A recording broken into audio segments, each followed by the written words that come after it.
الحمد لله الذي أرسل رسوله بالهدى ودين الحق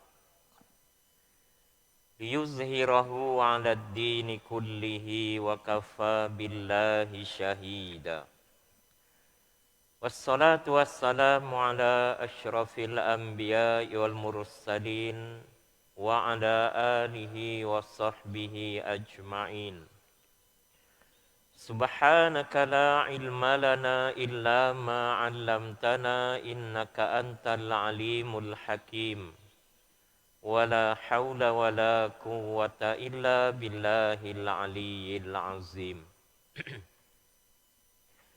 Pertama-tamanya marilah kita merafakkan syukur kepada Allah Ta'ala kerana dengan izin dan limpah rahmatnya kita dapat sekali lagi menunaikan solat fardu maghrib berjamaah.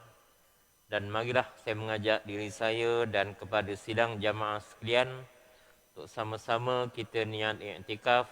Mudah-mudahan berada dalam majlis ilmu di antara maghrib dan isyak di rumah Allah ini. Allah Ta'ala kurniakan kebahagiaan, ketenangan dan mudah-mudahan kita semua digolongkan daripada kalangan ahli syurga berkat hadir majlis ilmu seumpama ini.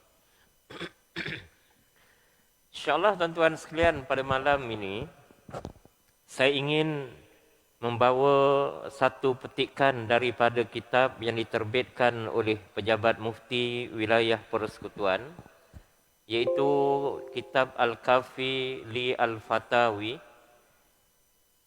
iaitu merupakan kompilasi jawapan-jawapan yang dikemukakan oleh masyarakat melalui media-media sosial Pejabat Mufti Wilayah, dan ia dalam bentuk soalan dan juga jawapan.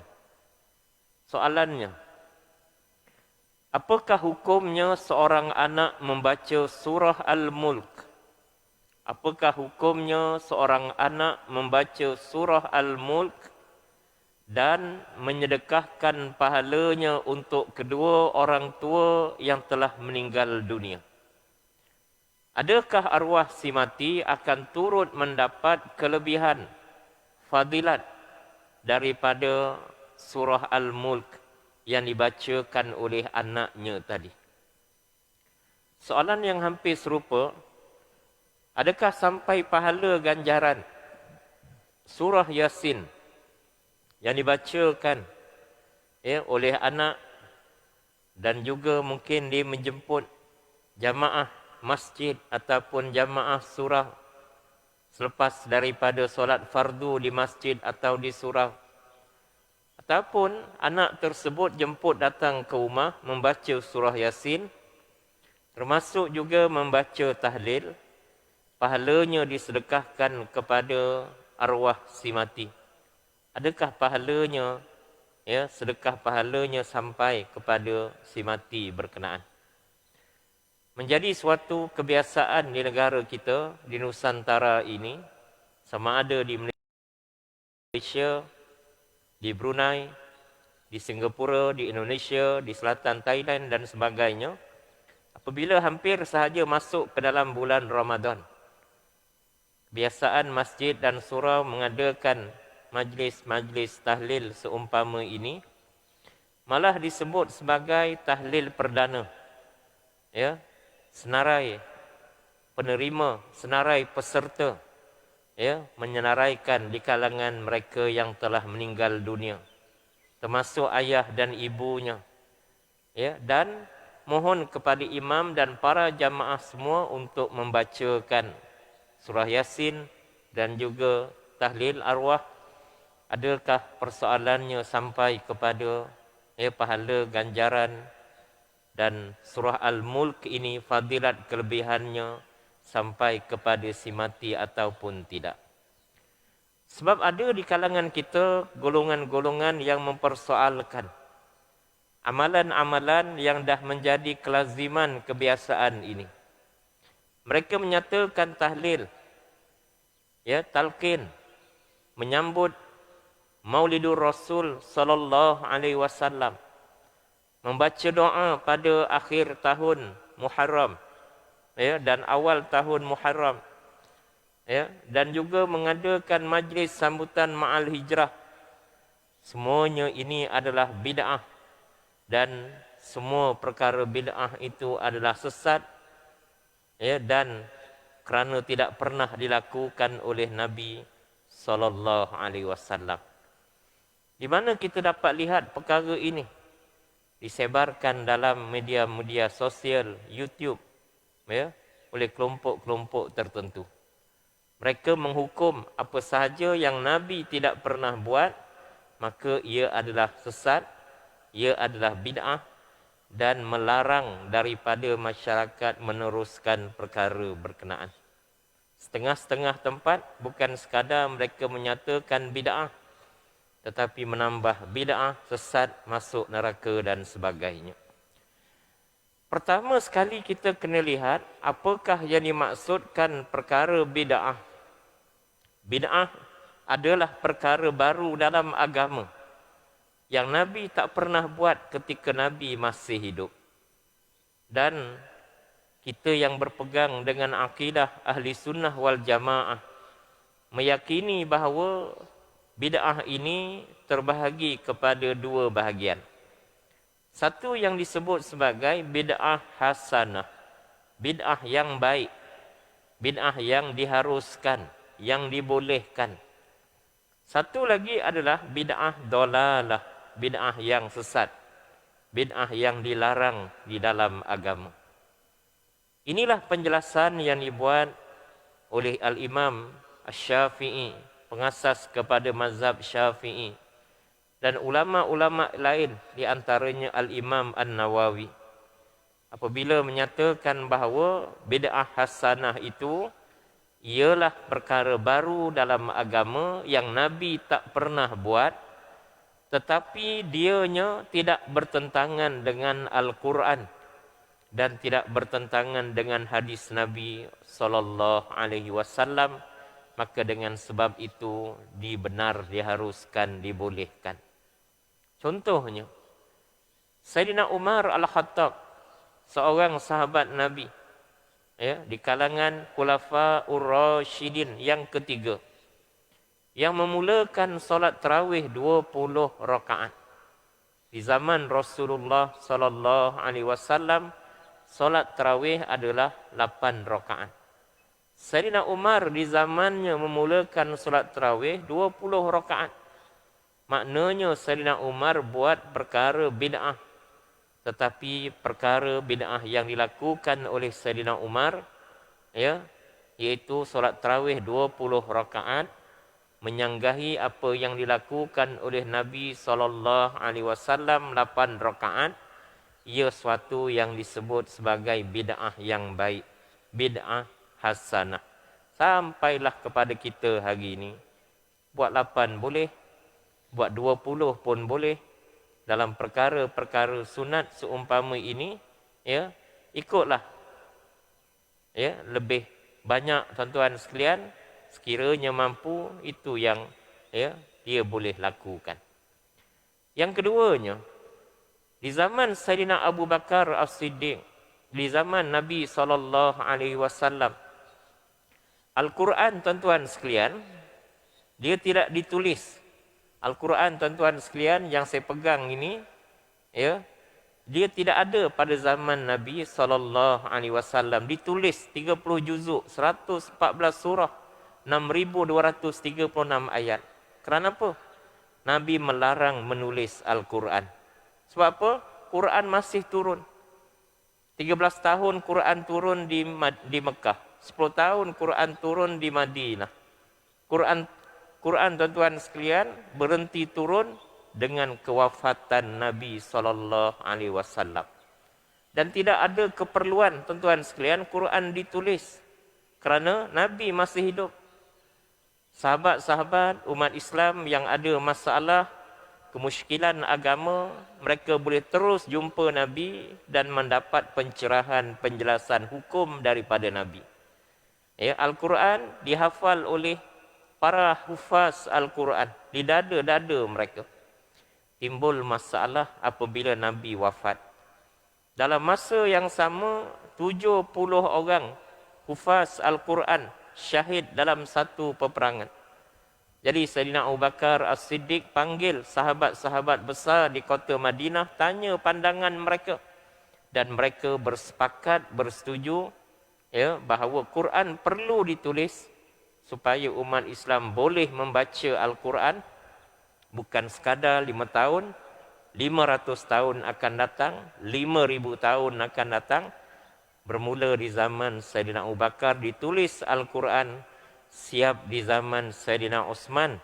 Ya, Al-Quran itu siap ditulis sempurna 30 juzuk, 114 surah yang dikenali dengan nama Mashaf Osmani.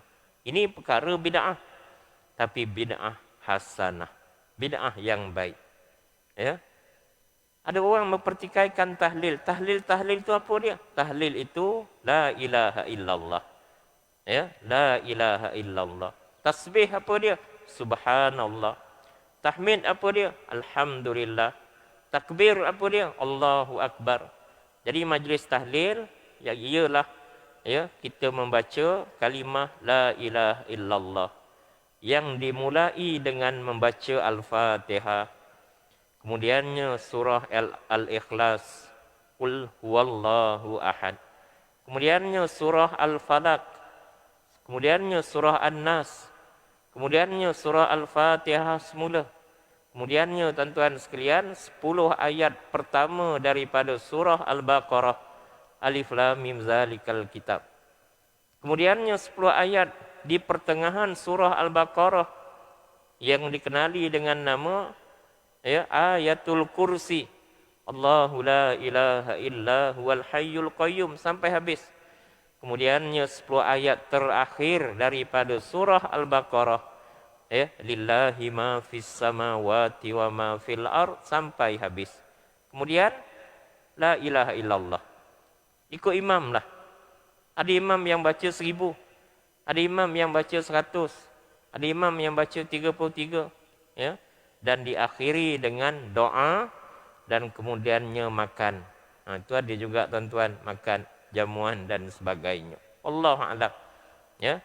Tak ada dalam tahlil ini pantun ke, sajak ke, sloka ke, tak ada. Semuanya ayat-ayat Al-Quran.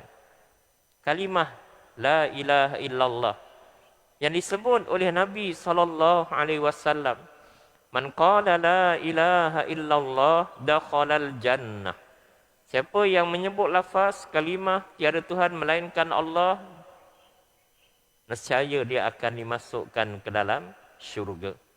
Jadi tuan-tuan sekalian, ia merupakan bid'ah, tetapi bid'ah hasanah yang diboleh diharuskan, ya, iaitu selagi mana tidak bertentangan dengan Al-Quran dan hadis.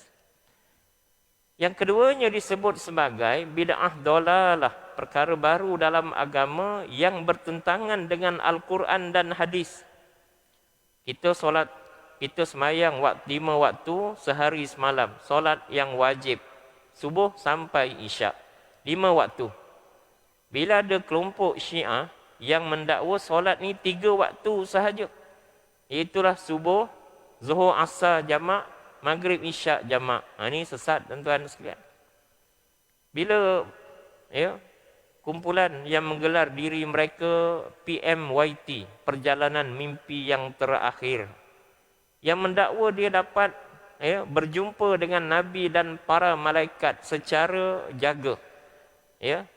Malah dia meramalkan sekian-sekian kiamat akan berlaku, perang dunia ketiga berlaku begitu begini. Ini sesat tuan-tuan sekalian. Ini bid'ah dolalah. Ya. Apabila Asy'ari Muhammad Al-Arqam mendakwa bahawa gurunya yang bernama Syekh Suhaimi mendakwa bertemu dengan Nabi SAW secara jaga di Kaabah dan menerima zikir aurat Muhammadiyah. Ini sesat, ini bid'ah dolalah. Jadi kita kena faham sebelum daripada kita bersemangat menghukum sesuatu amalan yang dilakukan oleh umat Islam, para alim ulama, sebelum dari kata kita menghukum mereka sesat dan sebagainya. Kita kembali tuan-tuan kepada surah Al-Mulk. Ya. Apa kelebihan surah Al-Mulk ini? Ini berdasarkan hadis daripada Abu Hurairah radhiyallahu anhu. Nabi sallallahu alaihi wasallam bersabda, "Inna suratan fil Qur'an salasuna ayah. Syafa'at li sahibiha hatta ghufiralah. Tabarakalladzi biyadihil mulk." Sesungguhnya surah di dalam Al-Quran padanya 30 ayat. Ia dapat memberi pertolongan, syafaat kepada mereka yang membacanya sehingga dosanya diampunkan. Iaitulah surah Al-Mulk. Panjang ke surah Al-Mulk ini? 30 ayat sahaja. Sekali kita baca berapa minit? 5 minit. 3 ke 5 minit. Surah Yasin 83 ayat. Kita dah baca daripada kecil sampai ke dewasa sampai tua ni. Berapa minit? 10 minit lebih kurang. Takkan tak boleh baca. Takkan tak mampu nak buat. Baca WhatsApp 2 jam. Baca FB sejam misalnya tuan-tuan sekalian. Ini yang jelas pahalanya, kebaikannya, fadilatnya. Apa dia? Surah Al-Mulk ini memberi syafaat pertolongan. Yang keduanya, ya, dosa-dosa kita diampunkan oleh Allah Ta'ala.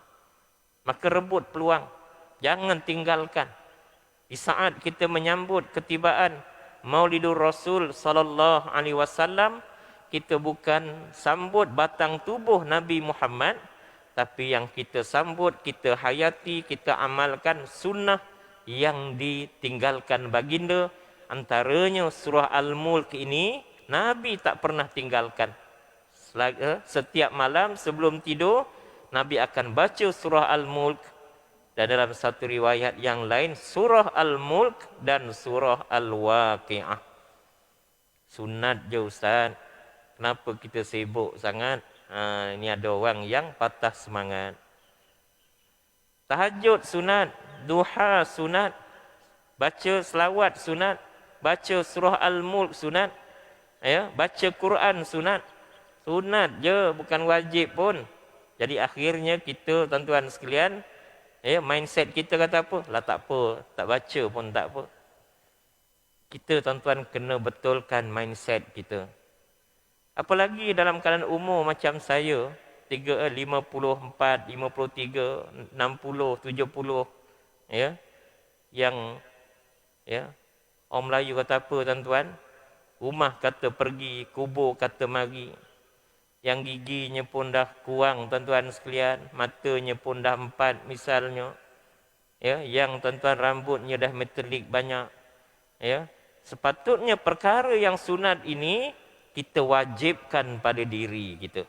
Sunat ikut syarak, tapi nak bagi kita istiqamah amalkan kerana nak merebut peluang, fadilat, kelebihan sesuatu perkara sunat tersebut, kita kena wajibkan. Ya. Wajibkan apa dia? Tahajud paling kurang. Bangun je paling kurang 2 rakaat. Ya, 8 pagi je tuan-tuan, solat duha. Kita wajibkan supaya kita konsisten. Supaya kita istiqamah. Dr. Yusuf Al-Qardawi menyebut, kenapa kita ni beratkan perkara sunat ini? 2 sebab.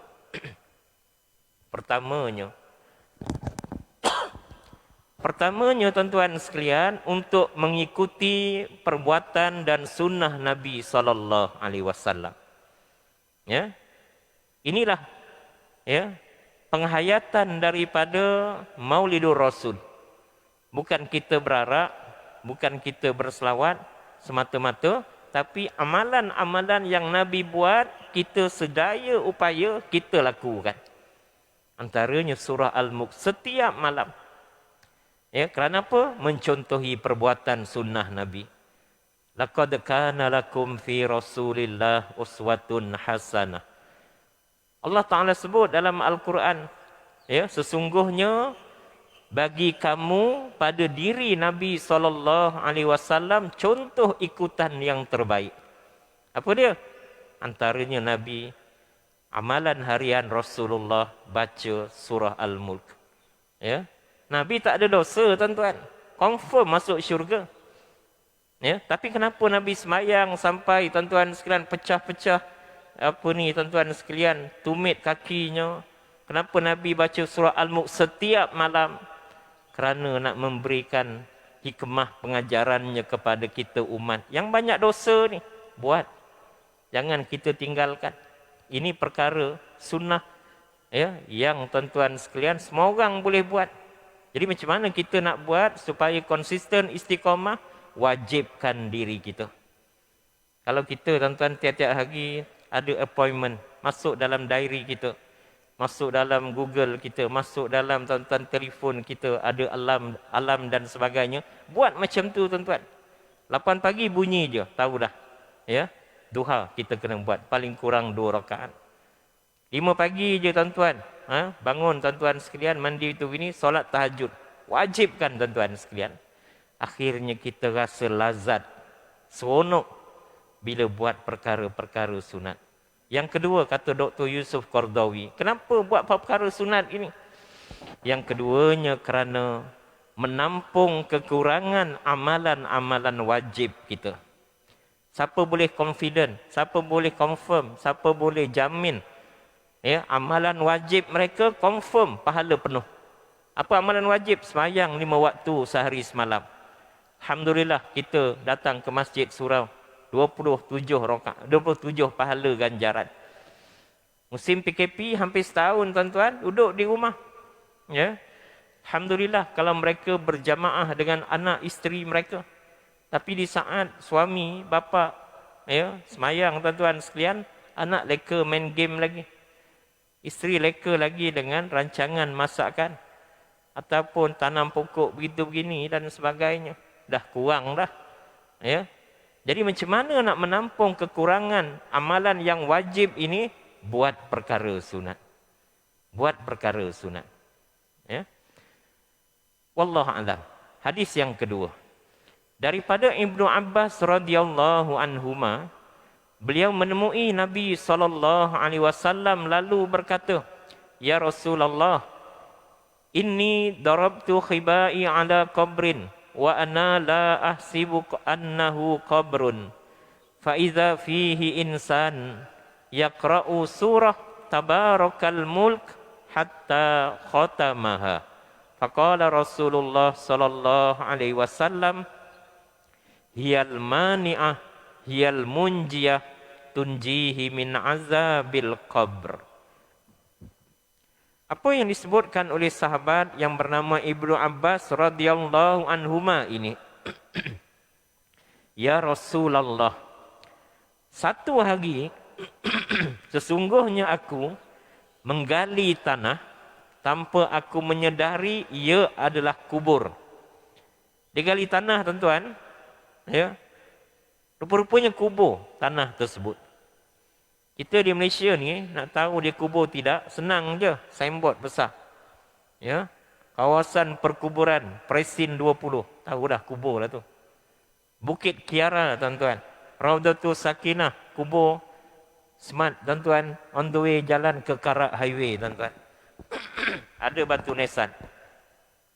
Tapi setengah-setengah tempat, kebanyakannya di Middle East, Timur Tengah, Mekah, Madinah, ya, tak banyak tuan-tuan yang ada batu nisan. Kadang-kadang tempat biasa rupa-rupanya kubur. Ini yang sahabat ni buat. Dia gali tanah, rupa-rupanya kubur. Apa yang dilihat dalam kubur tersebut? Aku dapati seorang lelaki membaca surah Al-Mulk sampai habis hatam 30 ayat. Maka jawab baginda sallallahu alaihi wasallam, "Hiyal mani'ah." Surah Al-Mulk adalah penegah. Surah Al-Mulk adalah penyelamat, menyelamatkan tuannya daripada azab kubur. Insya-Allah tuan-tuan. Ya. Mati tuan-tuan. Mayat tu dalam kubur dihidup. Kita ni tuan-tuan mati di dunia, sebelum kita dihidupkan di alam akhirat yang kemudiannya syurga atau neraka, kita dihidupkan selepas 7 langkah. Isteri kita, Pak Bilal, Pak Imam, tinggalkan, ya, kubur tuan-tuan sekalian, kita dihidupkan semula. Malaikat datang tuan-tuan sekalian, bertanya beberapa soalan, dan kemudian, ya, sama ada kita mendapat nikmat, kebaikan, ya, Ataupun sebaliknya, kerana dosa, maksiat, kemungkaran yang kita buat, tak sempat bertaubat, kita diazab. Azab dalam kubur ni tuan-tuan sekalian, suatu yang wajib, pasti dia akan berlaku.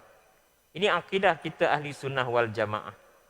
Akidah pluralisme, liberalisme tuan-tuan sekalian, mereka ya tak percaya adanya azab kubur. Mati-matilah habis cerita. Ni tuan-tuan sekalian, kita yakin adanya azab kubur. Maka dengan sebab itu, ya, macam mana kita nak hadapi azab kubur tersebut? Nabi beritahu caranya, kaedahnya, pendekatannya, approachnya. Macam mana nak elak azab kubur? Antaranya dengan amalkan surah Al-Mulk. Azab kubur ni macam mana tuan-tuan? Banyak bentuk. Antaranya gelap gelita dalam kubur tersebut. Di luar ni tuan-tuan sekalian, gelap macam mana pun, tekan Swiss, bilik kita menyala terang benderang. TNB bagi tuan-tuan cahaya. Ya, tapi dalam kubur tuan-tuan sekalian, orang yang kaki maksiat, ahli maksiat, derhaka pada Allah, derhaka pada mak ayah, gelap gelita. Bayangkan kita hidup di dunia yang gelap gelita. Ya. Bila tuan-tuan sekalian blackout tuan-tuan sekalian, 5 jam misalnya, dah macam-macam tuan-tuan. Macam duduk dalam gua, dalam hutan. Ya, azab tuan-tuan sekalian. Yang keduanya, azab datang dalam bentuk apa dia? Ular yang besar, membelit kita, menggigit kita, ya, menghumbankan kita tuan-tuan sekalian. Ya. Dan kita tidak mati. Supaya merasakan azab di atas dosa maksiat yang kita lakukan. Azab dalam bentuk apa dia? Azab dalam bentuk tanah kubur tuan-tuan sekalian yang dah sedia sempit itu menghimpit kita tuan-tuan sekalian. Bertemu tuan-tuan sekalian tulang-tulang hancur semua sekali. Tak mati tuan-tuan. Merasakan azab atas dosa yang kita lakukan. Jadi macam mana tuan-tuan sekalian nak hadapi? Nabi tuan-tuan sayang pada umatnya. Nabi beritahu, kaedahnya macam mana? Antaranya buat baik semasa di dunia. Antara amalannya apa dia? Jangan tinggalkan setiap malam buat, bacalah surah Al-Mulk. Ya, bacalah surah Al-Mulk. Ya. Sebab itu tuan-tuan sekalian, mudah-mudahan dengan itu Allah Ta'ala selamatkan kita. Ya. Allah Alam. Berdasarkan kepada perbahasan di atas, fadilat kelebihan penyelamatan daripada azab kubur adalah khusus kepada pembacanya. Kita yang baca ni lah yang dihindarkan, diselamatkan daripada azab kubur. Walaupun begitu, kelebihan membaca Al-Quran dan secara umumnya apabila diniatkan kepada si mati, maka kami, pejabat mufti wilayah persekutuan, kajian kami berdasarkan Al-Quran, hadis, pandangan ulama dan sebagainya, kami lebih cenderung kepada pendapat yang menyatakan pahalanya sampai kepada arwah si mati. Sampai tuan-tuan. Ya, berkat apa dia? Anak yang soleh. Ini semua anak yang soleh ni. Ya, anak yang soleh, dia mendoakan mak ayah dia. Mak ayahnya mungkin gelap gelita dalam kubur, sedang dihimpit, sedang ular datang tuan-tuan. Tapi berkat tuan-tuan dibaca tuan-tuan, dia buat kebaikan, antaranya baca amal setiap malam surah Al-Mulk. Yang baca pun dapat pahala, kebaikan, fadilat, kelebihan. Yang sedang mati tuan-tuan, yang dalam kubur tuan-tuan, yang sedang tuan-tuan diazab, tiba-tiba tuan-tuan Allah Ta'ala lepaskan. Berkat anak yang soleh. Kita ni lah tuan-tuan sekalian, mudah-mudahan. Ya. Jadi sebab itu tuan-tuan, bukan sekadar surah Al-Mulk sahaja. Hari Jumaat, setiap subuh datang ke masjid, masuk RM5, masuk RM500 dalam tung derma di belakang. Jadi niat apa dia? Ya Allah, inilah sedekah aku. Mudah-mudahan kau terimalah ya Allah. Dan juga pahalanya sedekahkan juga kepada mak ayah yang meninggal dunia tuan-tuan. Mudah-mudahan jadi sedekah jariah. 700, 500, RM5. Seminggu tuan-tuan collection semua sekali dapat 20,000 misalnya. 20,000 tersebut ya, bayar bil tuan-tuan, airconnya di pejabat, yang tuan lampunya, giant fan-nya, macam-macam tuan-tuan. Orang datang tuan-tuan imarahkan tuan-tuan sekalian, bayar tuan-tuan sekalian, cleaner supaya bersih begitu begini. Semuanya menjadi sedekah jariah. Ya, sedekah jariah ni apa dia? Sedekah yang mengalir pahalanya.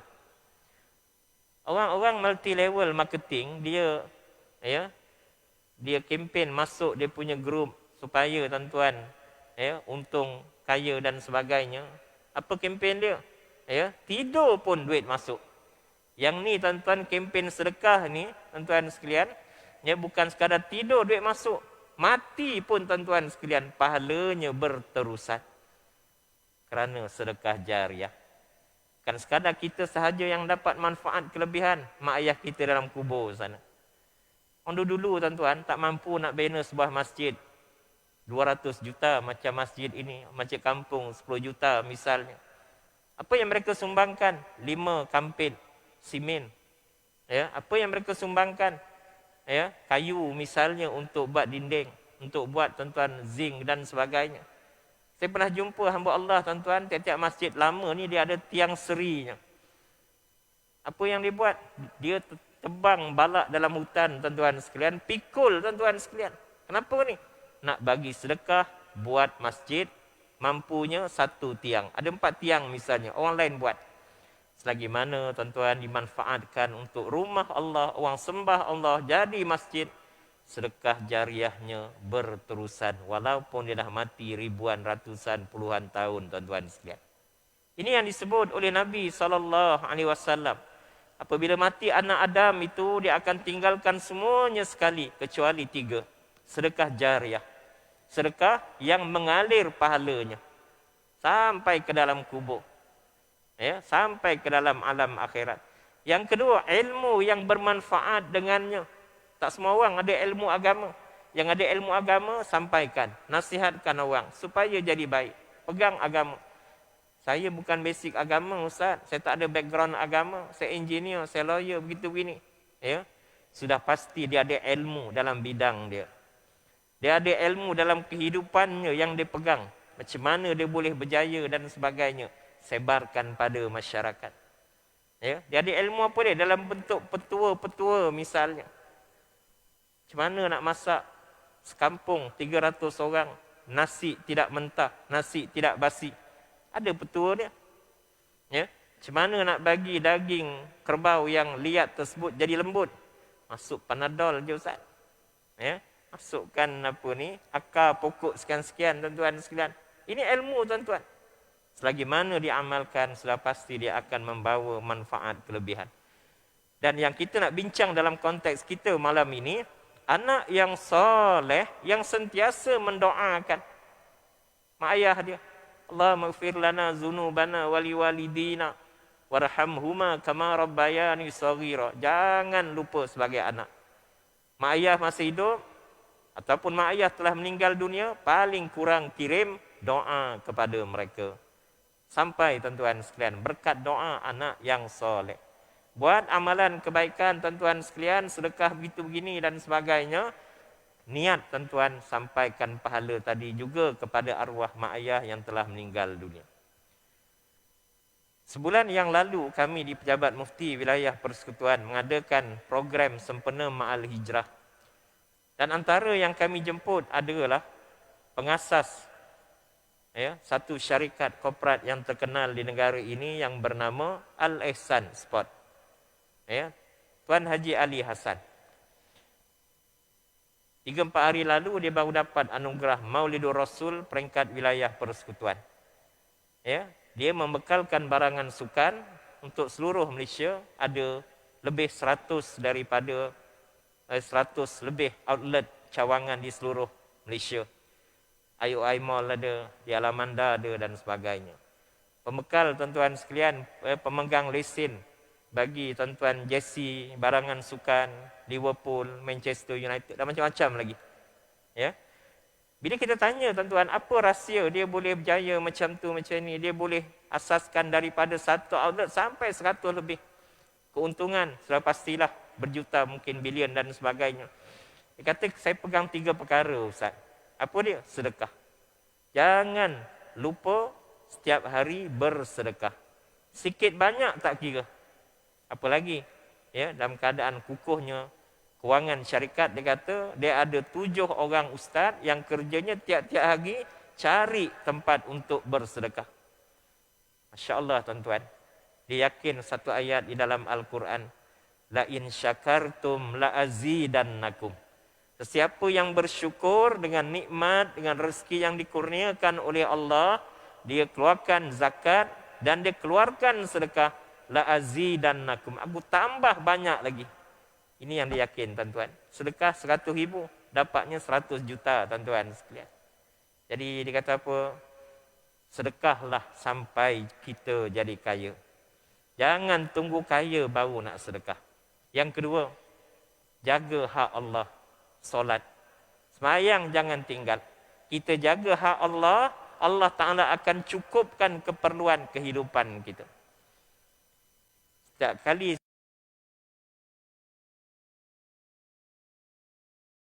sebelum buka perniagaan 11 pagi, 10 pagi tuan-tuan, dia akan minta stafnya di semua cawangan solat duha 2 rakaat paling kurang. Ini pendekatan-pendekatan nabawi, pendekatan-pendekatan Islam tuan-tuan. Ya, yang akhirnya tuan-tuan sudah pasti membawa kejayaan. Ini yang disebut oleh Allah dalam Al-Quran, wa may yattaqillah yaj'al lahu makhraja wa yarzuqhu min haitsu la yahtasib. Sesiapa yang bertakwa kepada Allah Ta'ala, dia akan dikeluarkan, dia akan diberikan jalan keluar daripada masalah. Semua orang ada masalah ni. Masalah anak, masalah isteri, masalah suami, masalah kerja, masalah rumah tangga, masalah macam-macam. Tapi berkat kita beriman, bertakwa, Allah Ta'ala buka jalan keluar masalah. Tenang tuan-tuan sekalian. Yang keduanya, Allah Ta'ala akan kurniakan rezeki yang tidak disangka-sangkakan. Jadi macam mana tuan-tuan sekalian? Mak ayah kita dah selesai dah. Kita ni lah, Alhamdulillah, jadi anak-anak yang soleh. Kirim pahala, kirim kebaikan. Cabaran kita sekarang adalah kita ni kena lahirkan anak-anak yang soleh, solehah pula. Cuba kita renung tuan-tuan, 7 anak kita ada tak nanti yang boleh jadi imam semayang kalau kita mati? Ya, semayang jenazah yang 4 takbir, bukan bantai yang 4 rakaat tuan-tuan sekalian. Ya. Ada tak di kalangan anak kita 7 orang ni tuan-tuan yang boleh memandikan mayat kita? Ramainya geli, ramainya takut. Mak ayah sendiri tuan-tuan tak berani nak mandikan. Ada tak di antara anak kita ni tuan-tuan yang berani turun ke liang lahat sambut mayat mak ayah dia? Ramainya tuan-tuan swastakan pada Pak Imam, Pak Bilal.